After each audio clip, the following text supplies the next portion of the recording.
Olá, boa tarde, tudo bem? Começando a live do Instagram Toque de Bola JF, live de segunda, nesse horário tradicional já de 5h30 até às 6 da tarde. A gente vai colocar algumas costuras em dia aqui para você, dos destaques locais, dos destaques nacionais. Um abraço para o Beto Vidal, que já está ligado, para todo mundo que está chegando para essa live de 5h30, com muita coisa para colocar em dia. A gente costuma dizer que aqui é só um pouco do que a gente tem mais chance depois de divulgar nas nossas redes sociais, no portal, agora também no canal do Spotify. Já conferiu lá a nossa crônica? Tem o link para você que ainda não conhece. O nosso Spotify está nas nossas redes, no próprio espaço da crônica do portal. Também divulgamos lá o link para você acessar a nossa crônica do Spotify. E essa última crônica, não é só isso que tem lá não, tá, gente? Tem algumas das reportagens exclusivas que a gente apresentou na programação da Web Rádio, entrevistas, programação que já foi ao ar, entrevistas inéditas que também ainda não tinham ido ao ar. Muita coisa interessante já está rolando então nesse canal do Spotify, que é mais um, como a gente chama aqui, dessa grande vitrine que é o nosso Toque de Bola. A gente costuma dizer que sem demagogia, com apoio do Plask, da Santa Casa de Juiz de Fora e do Projeto Cidadão Consciente, da Hiperroll Embalagens. Um abraço para o Jorge Franco, para Talarico Representações também entrando. Grande abraço para a turma, está lá em São Paulo. É a maior vitrine do esporte local. Nunca o esporte da cidade teve tanto espaço. E um espaço de diversas formas, né? Porque a gente tem texto, tem áudio, tem vídeo, tem o canal no YouTube, tem agora o canal no Spotify, tem em determinados momentos a programação mais constante da Web Rádio. Em outros momentos a gente faz transmissões ao vivo, sem ter aquela programação do dia a dia, mas pode ter certeza que tem sempre alguma novidade aqui para o nosso canal, para os nossos canais. Vamos começar com a Lara Valentim também, que está conosco na produção, na edição, no levantamento das reportagens. Hoje ela vai começar de uma maneira diferente, sem começar com os destaques nacionais, mas é um destaque até internacional, mas de uma atleta local, né, Lara? Boa tarde. Boa tarde, Ivan. Boa tarde a todo mundo. Pois é, a Bia Ferreira, né, a Beatriz Ferreira, no boxe, está disputando lá o Campeonato Mundial de Boxe lá na Turquia, e hoje venceu a luta contra uma sérvia, Natália Sadrina, e garantiu já uma medalha. Lembrando que ela ainda vai disputar a semifinal, tá? Ela vai disputar na quarta-feira a semifinal contra a italiana Alessia Messiano. Só que no boxe não tem essa disputa de terceiro lugar, então ela já garantiu pelo menos o bronze. Quem perde as semifinais, as duas semifinais, já garante a medalha de bronze. Então a Bia aí vai em busca do ouro, claro, mas por enquanto já garantiu aí uma medalhinha aí, tanto pro Brasil quanto aqui pra Juiz de Fora, né? É muito boa, né? É muito competitiva, né? Ganhou a medalha de prata na Olimpíada, uma grande expectativa pelo ouro. A gente que sabe, né, conversa com ela, já teve a oportunidade de entrevistá-la, também o pai dela, o Sergipe, que é o treinador, o ídolo dela, nunca escondeu isso. Ela sabe que aquela prata não foi o que ela queria, embora uma medalha de prata tenha um valor incrível, né? Mas a gente sabe que uma medalha de ouro da próxima Olimpíada vai ser difícil de tirar da Beatriz Ferreira, que está aí. Ela disputa campeonatos nacionais, campeonatos internacionais, mundiais, representa também em competições militares. Então, sucesso mais uma vez, mais uma medalha. E a gente sabe que na cabeça da Bia Ferreira, embora ela possa conquistar outras colocações, a cabeça dela só trabalha com medalha de ouro. É a nossa menina de ouro, a Beatriz Ferreira, que na verdade nasceu na Bahia, mas já está em Juiz de Fora há bastante tempo.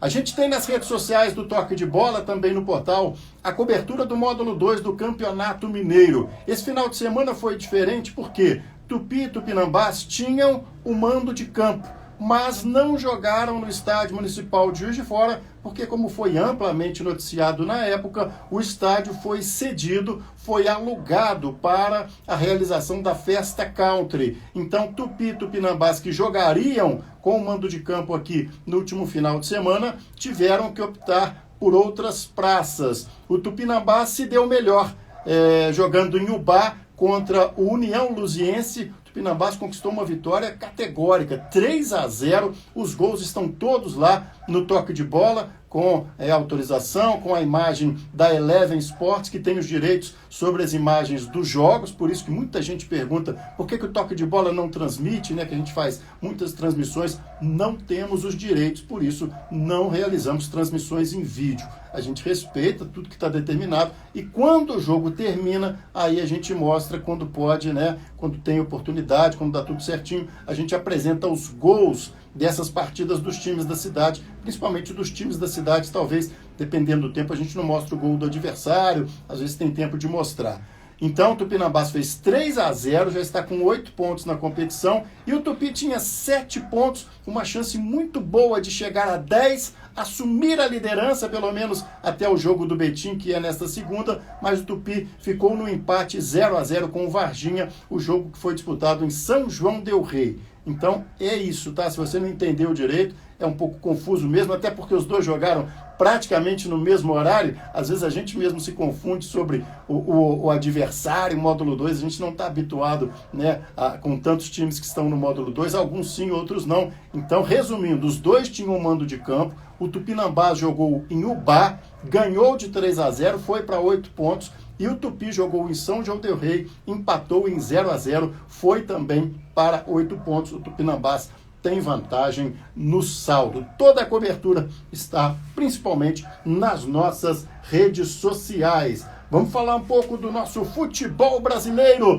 Torcedor do Vasco, a gente estava citando o Vasco em outras coberturas, em outras lives. Dessa vez é de alegria o cenário do Vasco. Uma pancada, um golaço do Figueiredo, vitória sobre o Bahia por 1-0. E se antes o torcedor reclamava dos muitos empates, agora comemora uma invencibilidade. Eu acho que eu vou então para a Série B, Lara, porque torcedores que vêm de sofrimento tiveram um fim de semana legal, né? O Cruzeiro voltou a vencer, o Vasco voltou a vencer e o Grêmio joga hoje na Série B, né, Lara? Só um detalhe, o gol a 106 km por hora. 106, se você ainda não viu, pode procurar aí. Que golaço de longe, mas o goleiro, gozado com o goleiro do Bahia, a gente viu uma entrevista no Globo Esporte, dizendo que ele não pode tomar esse gol, mas para o torcedor neutro, né, que não é do Bahia, acho que qualquer goleiro tomaria aquele gol lá. Que pancada que foi aquela bola fora da rádio. E aí ficou nisso mesmo, 1-0 Vasco em cima do Bahia, placar final, acabou o jogo, isso aí. Agora, o Cruzeiro vem bem, assumiu a liderança aí da Série B com 16 pontos, venceu o Náutico fora de casa pelo placar de 1-0. Mais um time, mais um clube, né, que foi rebaixado e tem tentado aí conseguir mantendo bons resultados. O Sport venceu também fora de casa, Chapecoense, está em segundo lugar na tabela, tem 14 pontos. O Bahia, mesmo com a derrota aí para o Vasco, termina por enquanto na terceira colocação, tem 13 pontos, mesma pontuação, o Vasco foi a 13 pontos também, então o G4, por enquanto, é os times que a gente considera os times que foram rebaixados, mas os times que estão mais acostumados ali a ter o acesso, né, à Série A. E aí, o Grêmio, só um detalhe, o Grêmio vai jogar daqui a pouco 8 horas, enfrenta o Ituano lá no Novelli Júnior, em São Paulo. Então vai enfrentar agora 8 horas. O Grêmio, por enquanto, né, tá na 6ª posição, então e também, dependendo do resultado, pode pegar um G4 ainda nessa temporada, nesse último jogo. Então aí, por enquanto, tá dando o que a gente espera, né, dos principais clubes aí brasileiros. Nos outros resultados, a Tombense empatou em mais um empate em 1-1, empatou com o Guarani em casa. A Ponte Preta foi derrotada em casa também pelo Novo Horizontino, que momentaneamente também é o 5º colocado, tem 12 pontos. Criciúma fez 3-0 no CRB, Londrina venceu o Brusque por 2-1, o Sampaio Corrêa fez 2-0 no Vila Nova e CSA e Operário empataram em 0-0. Então, como eu disse, Cruzeiro, Sport, Bahia, Vasco, Novo Horizontino e Grêmio são os 6 primeiros colocados. O Grêmio ainda entra em campo. Em 7º, Criciúma, 9 pontos. 8º também, Operário, 9 pontos. Em 9º, Chapecoense com os mesmos, 9 pontos. Aí a turma do 8, Sampaio Corrêa, Ituano e Ponte Preta. 8 pontinhos aí para cada um. E o Londrina também. Aí tem mais um grupo de 7, a Série B bem embolada por enquanto. Brusque, Náutico, Vila Nova, no Z4, Guarani também com 7 pontos. E o CSA também tem 7 pontos em 18º. Tombense, 6 pontinhos. E o CRB, Lanterna, com 4 pontos. Lembrando que na Série B, entra rodada rápido, já sai outra rodada, A rodada número 8 já começa amanhã, terça-feira, com o jogo entre Novo Horizontino e Sport. E aí a rodada segue durante a semana e vai até domingo, dia 22. Tá aí, Lara Valentim com a Série B. Deixa eu mandar um abraço para a turma aqui. O treinador do Barreto, o Nilson Correia, a Maura Lúcia, o Pablo, o Ábido Souza, o Rafa Bueno, o Valdecir, que é que fala dos golaços do Cano. Vamos falar, Valdecir, temos que falar da emoção do John Textor, o botafoguense. Ficou todo emocionado ontem depois do jogo e pegou a bandeira do Botafogo. Falou que conhece futebol no mundo todo, mas o amor que essa torcida do Botafogo tem pelo clube, ele não tinha visto. E o Botafogo que ganhou nos momentos finais do jogo contra o Fortaleza por 3-1. O Helder tá aqui, um abraço pro Helder Costa. A Sormani Cardoso também, todo mundo participando aqui da live conosco. Vamos falar um pouco então da Série A. Botafogo realmente venceu com esse destaque para a emoção do investidor. Torcedor do Botafogo está numa lua de mel tremenda. E uma entrevista depois com o técnico do Botafogo, né? E foi perguntado, ele tem entrevista, tem pergunta que não cabe, né? Perguntando a ele sobre questão de outros treinadores. Ele falou, eu vou falar do meu time, de quem eu domino. Não tem nada a ver com o que acontece em outros clubes. Quiseram passar para ele uma bola, uma batata quente aí de polêmica de treinadores de outros clubes portugueses. Ele falou, não tenho nada a ver com o trabalho dos outros treinadores. Você imagina se cada treinador, só porque ele é português, tem que responder por causa de polêmica de outros portugueses. Se a moda pega, ele tá enrolado. E o Patrick de Paula, né, que teve esse começo no Botafogo, o torcedor fica naquela, gastou uma nota no Patrick de Paula, não estava jogando bem, nem estava sendo titular, mas começa a se destacar, já fez um gol na Copa do Brasil no meio de semana que passou, ontem criou a jogada, sofreu a falta e fez o gol de falta no 2-1, depois a cereja do bolo foi o terceiro gol já nos acréscimos do acréscimo. E o nosso tricolor, né, Valdecir, conseguiu com o Cano uma boa vitória no sábado à noite, 2-1 sobre o Volta Redonda, o argentino Germancano realmente mostrando que passou 4 jogos sem marcar, mas 4 jogos e depois voltou a fazer e fazendo gol de perna esquerda, de tudo que é jeito. O Germancano, o segundo gol especialmente, foi bastante bonito pela jogada. O Corinthians empatou, né, num jogo que a gente vai falar que teve polêmica fora de campo, dentro e fora de campo, secou o Santos e deu certo, porque o Santos nem pontuou, né, Lara? Pois é, o Santos acabou sendo derrotado ali pelo Goiás. O jogo foi já foi domingo à noite, né? No final da noite, então o Goiás acabou. Aí, vamos falar do John Textor. O Botafogo tá bem, né? Entrou no G4, teve resultados favoráveis aí na tabela, acabou entrando no G4. Digamos que foi uma semana que começou lá no domingo passado com a vitória em cima do Flamengo. Ele comemorou. Aí, verdade, semana, 3 vitórias seguidas, né? Brasileiro, Copa do Brasil e Brasileiro. 3 vitórias seguidas, 4ª colocação para o Botafogo, 2 atrás só do Corinthians, que é o líder do campeonato. Então a situação aí, por enquanto, tá boa para o torcedor do Botafogo. Falando dos jogos de sábado, o Palmeiras venceu o Bragantino por 2-0. Ceará e Flamengo empataram em 2-2. O Atlético Mineiro venceu por 2-0 o Atlético Goianiense. Esse jogo do Internacional, empate, a gente vai falar daqui a pouco da questão do Edenilson, envolvendo o Edenilson, volante do Internacional. O Fluminense, como já foi falado, venceu por 2-1 o time do Atlético Paranaense. São Paulo fez 2-1 na equipe do Cuiabá. O Curitiba venceu o América Mineiro por 1-0. O Botafogo, também a gente já disse, 3-1 em cima do Fortaleza. O Juventude venceu fora de casa o Avaí por 2-1. E o Goiás aí vencendo a equipe do Santos. Então, na tabela, o Corinthians é o líder do campeonato, 13 pontos. Com a vitória, o Atlético Mineiro foi a 12, segundo colocado. O São Paulo também com a vitória foi a 11, terceiro. E o Botafogo, como eu disse, 4º colocado com 11 pontos. O Santos com a derrota ficou em 5º com 10 pontos. Curitiba também 10, assim como o Avaí em 7º. Em 8º lugar, tem o América Mineiro com 9, Palmeiras, Bragantino e Internacional, todo mundo com 9 pontos. E em seguida, o Fluminense vem em 12º com 8, assim também como o Goiás, tem 8 pontinhos aí somados. Cuiabá tem 7, Atlético Paranaense 6 pontos, Flamengo 6 pontos, são os times inicialmente fora do Z4. No Z4, Juventude também com os mesmos 6 pontos, mas perde pelos critérios de desempate. Ceará, 4 pontos, o Atlético Goianiense tem 3 e o Fortaleza, que não tem vivido uma fase muito boa no Campeonato Brasileiro, são 4 derrotas, tem um pontinho aí somado.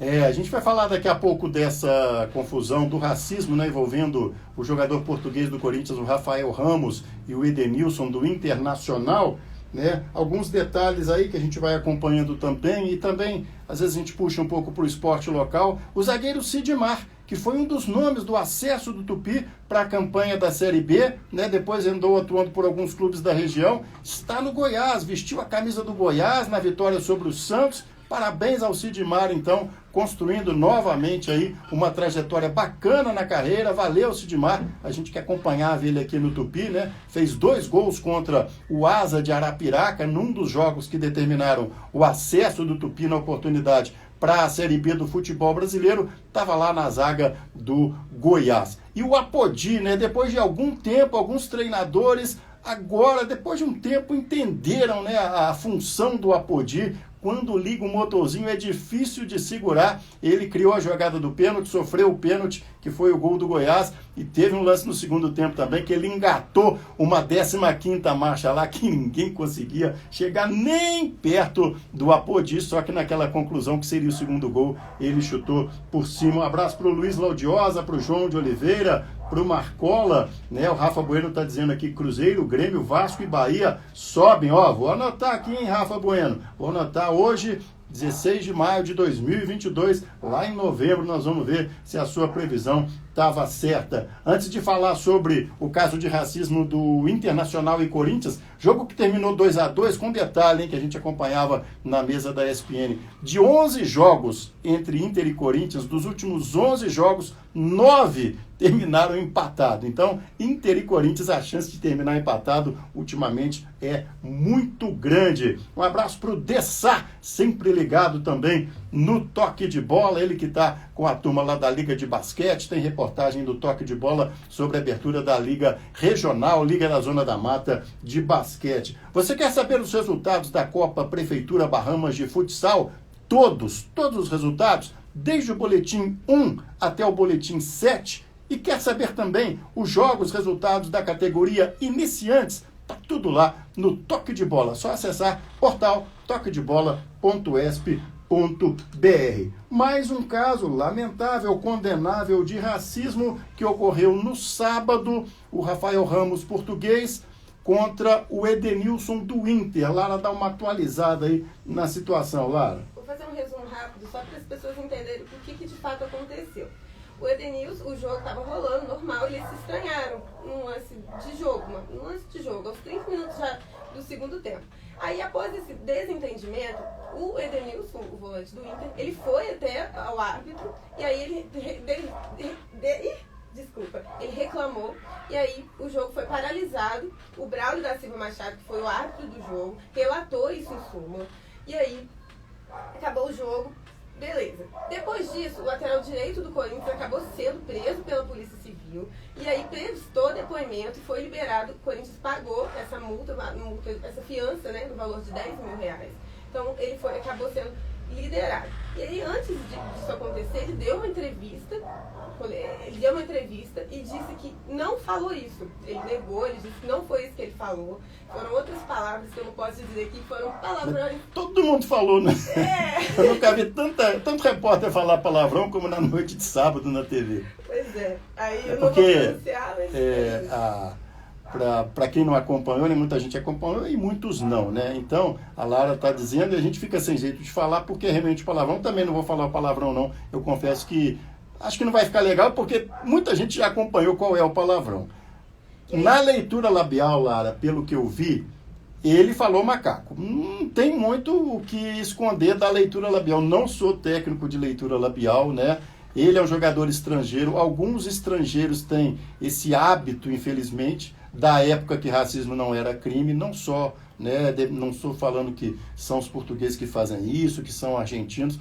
Alguns jogadores de outros países têm esse péssimo hábito de chamar brasileiros de macaco quando o racismo ainda não era crime. E esse hábito, infelizmente, permanece. Então, assim, de quem estava vendo o jogo e depois acompanhou a leitura labial, parece muito claro que ele falou macaco. Ele argumenta que usou uma expressão que é um palavrão e que não foi a palavra macaco que ele usou, só para você entender. E foi meio tragicômico, porque no Sport TV, os repórteres e também o presidente do Corinthians pediam licença para falar o palavrão, e toda hora falava o palavrão, para tentar explicar aquilo que o português estava tentando explicar. E o caso, claro, teve desdobramento, né, Lara? A gente também nem precisa ir muito longe, né? A gente acompanhou recentemente aí na Libertadores, na Sul-Americana, os casos de racismo que aconteceram. A Conmebol chegou a se pronunciar, mas não teve, de fato, nenhuma punição severa, mas a gente acompanhou aí, principalmente com os clubes brasileiros, com os jogadores brasileiros, esses casos aí de racismo, que na Libertadores, infelizmente, se tornaram uma coisa mais frequente, né, infelizmente. E aí, depois, voltando pro jogo, né, depois o Rafael chegou aí no vestiário, pediu desculpa ao Edenilson. Só que seguido disso, ele acabou negando tudo para a imprensa, dizendo que não falou, não foi isso que ele falou. Então o Edenilson abriu aí um boletim de ocorrência depois dessa acusação que ele fez. Ele prestou depoimento ainda no Beira-Rio, acompanhado do presidente do clube, o Alessandro Barcelos. E aí o árbitro da partida, o Braulio da Silva Machado, também foi chamado, falou sobre isso. Ele acabou também confirmando que viu, de fato, a situação dentro de campo, que ele viu dentro de campo. Então, em nota oficial, o Inter se manifestou também. E o vice de futebol, depois do jogo também, o Emílio Papaléu, também fez um pronunciamento na zona mista, dizendo que o Internacional não vai admitir, não vai compactuar com o racismo e que está aí ao lado do Edenilson, se solidarizando para fazer o que for necessário e para que essa situação seja resolvida da melhor forma possível. E por meio de nota oficial, o Corinthians também se manifestou. Ele informou que está coerente com seus 111 anos de história, repudia e também não compactua com o racismo, e aí prometeu colaborar com essas investigações. Hoje, nessa segunda-feira, a Polícia Civil encaminhou para o Instituto Geral de Perícias, pedindo para a realização da perícia as imagens, para fazer essas leituras labiais, para ver o que de fato foi falado, né, para terem certeza do que de fato aconteceu. E o prazo legal para essa conclusão dessa investigação é de 30 dias. Então, mas a previsão inicial de hoje, né, de segunda-feira, é que esse inquérito seja concluído ainda nessa semana para saber o que de fato aconteceu dentro de campo e aí avaliar qual lado, não existe lado, né, mas para avaliar de fato o que aconteceu. É verdade. Vamos acompanhar então. A gente tem casos e mais casos, né? E até foi citado num daqueles programas de pós-jogo que a gente estava acompanhando também, o caso que o Mano Menezes estava de alguma forma envolvido, não que não tenha feito nada de racismo, nada disso, foi naquele Flamengo e Bahia do Maracanã, que o Flamengo ganhou de 4-3, o Bahia estava ganhando o jogo, enfim, em que o Gerson do Flamengo acabou, né, acusando também que teria sido vítima de racismo. Só que a gente passou a acompanhar aquele caso também, né, com a turma toda aqui do jornalismo do Toque de Bola na época, e na sequência daquele episódio, os próprios jogadores do Flamengo ouvidos disseram não ter certeza se foi ou não, porque estavam longe do lance. Então foi um caso que a gente vinha acompanhando e que de repente ele terminou assim, né? O Bahia garantindo que o jogador, da mesma maneira que fez o Corinthians, não, ele não teve, é um bom garoto, né? Ele não faria isso. Todo mundo é bom, né, gente? Todo mundo é muito bom. Mas, né, falar que é bom garoto, vamos apurar direitinho para ver a responsabilidade. Um abraço pro Leandro Augusto, mandando uma boa tarde pra gente. O Henrique, o Evaristo, todo mundo acompanhando aqui, o Samuel, preparador físico. Já que a gente está na Série A, como é que ficou aquele caso do julgamento do Hulk, o atacante do Atlético, Lara? Pois é, o Hulk vai ser julgado quarta-feira agora, dia 18, pelo Superior Tribunal de Justiça Desportiva, por aquele lance contra o volante William Farias, no jogo contra o Curitiba. Na ocasião, ele acabou só levando o cartão amarelo, o árbitro falou que não foi lance, faltou o suficiente para uma expulsão. Só que o STJD entendeu que sim, era uma falta necessária para punição. Então, acionou o tribunal e aí ele foi enquadrado no artigo 254 desse Código Brasileiro de Justiça Desportiva. E aí, se punido, ele pode pegar de 4 a 12 jogos de gancho. Se pegar essa pena máxima, ele já ficaria fora de praticamente esse restante aí de primeiro turno, né, do Campeonato Brasileiro. E aí o Atlético Mineiro, ele prometeu que vai defender o Hulk e provar que ele não cometeu nenhum tipo de ato violento. Então, o julgamento é quarta-feira agora, dia 18, 10 horas da manhã, lá na sede do STJD, no Rio de Janeiro.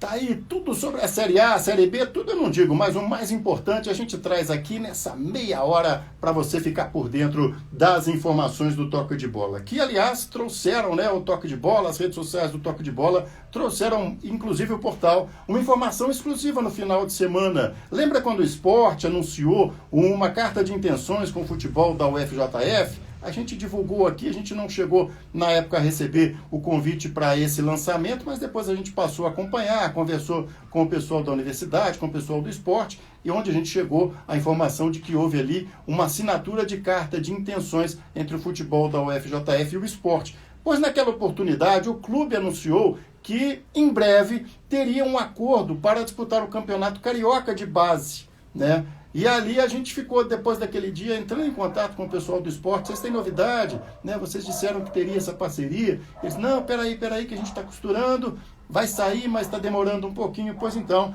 a gente teve no sábado, com exclusividade, a informação de que o Barra Mansa, o clube Barra Mansa, será o parceiro do esporte, que anunciou para nós que vai disputar o campeonato de futebol de base nas categorias sub-15 e sub-17, né? Aquela camisa dividida, como eles chamaram, Esporte Barra Mansa.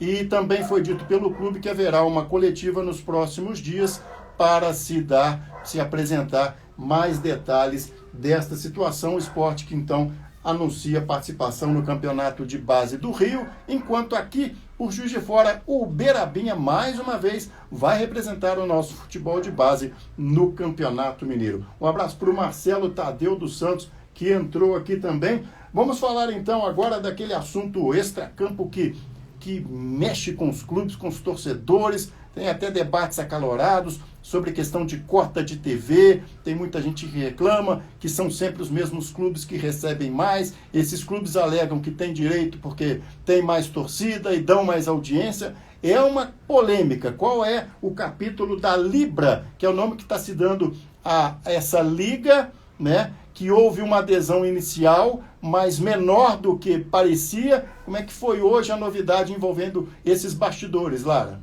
Pois é, foi positivo dessa vez. Os clubes da Série A e da Série B se reuniram hoje de manhã, nessa segunda-feira, e aí eles conseguiram chegar em um consenso sobre essa divisão de receitas de transmissão que os clubes consideram que seja o ideal. Os clubes que estiveram nessa reunião foram o América, o Atlético Goianiense, Avaí, Ceará, Atlético Paranaense, o Atlético Mineiro, Curitiba, Cuiabá, Juventude, Fluminense, Fortaleza, Goiás, a equipe do Internacional, Chapecoense, Brusque, CSA, CRB, o Náutico, Criciúma, Guarani, Londrina, Operário, Sampaio Correia, Sport e também a equipe do Vila Nova. Esse grupo é o que vai negociar com a Libra, que é a Liga do Futebol Brasileiro, que por enquanto tem Botafogo, Flamengo, Vasco, Corinthians, Palmeiras, Santos, São Paulo, Bragantino, Cruzeiro e a equipe da Ponte Preta. O Botafogo não estava no primeiro grupo, né? Depois de uns dias daquela primeira reunião, anunciou pelo seu investidor que concordou com as ideias desse grupo que assinou primeiro. Isso. Aí o motivo principal de divergência era exatamente sobre a venda dos direitos de transmissão da TV. E aí os dois lados sinalizaram que aceitam chegar no meio termo, que seriam 45% de forma igualitária e para todos os clubes, 25% dessa cota seria referente a resultado esportivo, ou seja, posição na tabela de classificação tanto da Série A quanto da Série B, e 30% de acordo com a audiência de cada jogo, né? Então, esses são os critérios que vão definir essa formação desses últimos 30%. Esses últimos 30% que ainda estão sendo um pouco mais debatidos. Por quê? A reunião foi inicialmente convocada aí pelo presidente do Fluminense. E aí, Atlético Mineiro e Inter, eles não entraram no Livre, mas também não se aliaram formalmente ao grupo oposto, que chama Forte Futebol, que é liderado pelo time do Atlético Paranaense. Então, e outros dois clubes ainda também que não se pronunciaram, Grêmio, Bahia e Guarani, não se pronunciaram também, não falaram nem de um lado nem do outro, porque os clubes consideram que existem muitos fatores ainda externos para resolver essa questão. Então, por enquanto, 6 clubes, América, Atlético Mineiro, Fortaleza, Fluminense e o Inter, além de um representante da Associação Nacional de Clubes de Futebol, se uniram e aí vão tentar formar um grupo mais forte para tentar de vez decidir aí o que é melhor para todo mundo e aí tomar uma decisão final. Tá, então, lembrando que o pessoal pergunta se isso já vai ser agora. Não, ainda tem um contrato em vigor, né, Lara? Ainda vale para essa temporada, vale para a próxima temporada. Os clubes não costumam assinar contratos que valem só por um ano, né? Pelo menos 2 anos, às vezes 3 anos. Então isso é mais para frente, né? 2024, 2025, né? Isso mesmo. Só porque o cara... Agora, tá uma loucura, né, gente? A gente vai, quer ver o jogo, aí tá no Amazon, aí o outro tá não sei aonde, outro tá não sei aonde. Você tem que ter muita paciência, né? Tem gente que vai pro Piratão, mas o Piratão também é um perigo, né? Sei lá, depois vão descobrir um monte de coisa do celular da gente. Esse Piratão, eu não sei não, mas tem gente que não tá nem aí, tá toda hora no Piratão. A gente vai encerrar a live, tem mais coisa para as nossas redes sociais. A gente vai falar ainda de Sul-Americana, de Libertadores, dos destaques locais. Amanhã, né, para quem tá ao vivo na live, que a gente vai salvar também a live nas redes e depois no YouTube, tem a abertura da Copa 7 Fute 60+, lá no Clube do Papo, estaremos lá. Um abraço para a turma que já está treinando nos preparativos para a Copa Fute 7 60+. No sábado também nós estaremos na abertura do Festival Paradesportivo. Muitas coisas locais, muitas situações interessantes, só tem um jeito de acompanhar. É estar no Toque de Bola, no site, aperta lá o F5 para atualizar, provavelmente vai ter reportagem nova, entra no nosso Twitter, no nosso Instagram, no nosso aplicativo, no nosso Spotify, eu tenho certeza que você vai ter informações do esporte local. E aquilo que não tiver lá, manda um alô pra gente, poxa, vocês não vão dar notícia disso aí não? Olha, fulano, você pode mandar pra gente, que na medida do possível a gente também pode fazer estas novas reportagens e coberturas. Tá frio, Lara? Ah, tá um cadinho nessa frente fria que tá, aí tá vindo aí, espero que não seja tão gelado não. Se está chovendo no Rio, logo, né, a coisa pode complicar pro lado de cá. Um abraço para a turma que acompanhou a gente na live, obrigado a toda a equipe aqui do Toque de Bola, Lara Valentim também na produção e na edição, junto com a Mônica Valentim e os nossos parceiros, é claro, o Plask, a Santa Casa de Juiz de Fora e o projeto Cidadão Consciente da Hiperol Embalagens. Um grande abraço, uma ótima semana, fique ligado aqui nessa imensa vitrine do esporte local que é o Toque de Bola. Valeu!